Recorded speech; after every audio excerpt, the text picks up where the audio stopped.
if they are not in the room, I would then give the floor to Franciscans International. Thank you, Madam Chair.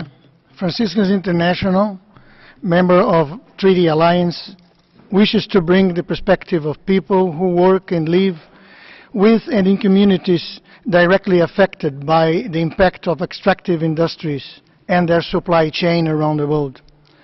FI national partners can only observe and denounce the various violations and abuses of the whole range of human rights, civil and political, as well as economic, social and cultural, linked to these activities.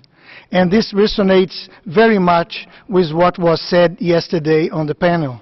We appreciated very much the presentations.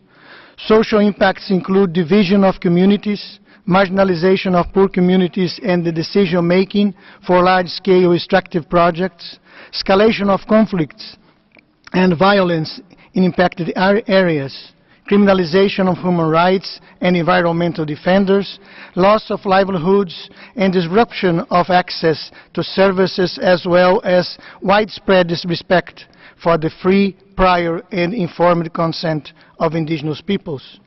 As to the economic impact, it must be stressed that the loss of livelihoods is rarely compensated by the economic activity that is generated by the mining industry.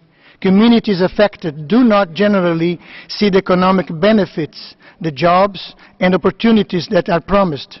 Populations typically do not see much of the revenues and wealth produced through the extraction of natural resources. Environmental impacts of large extractive projects are well known. They include the destruction of primary forest and watershed areas that are opened to oil, gas, and mining projects, the contamination of rivers and coastal areas by the dumping of wastes and toxic substances, the air pollution or large factories and processing plants that are not regulated, and the disastrous accidents of mining projects like the BHP Billington and Vale Dam disaster in Mariana in my country, Brazil, and other large-scale projects that could often be avoided but are rarely adequately redressed. In conclusion, inspired by Pope Francis' encyclical Laudato Si, we believe that the adoption of a legally binding treaty will contribute to the protection of the dignity of all and of our common home. Thank you, Madam Chair.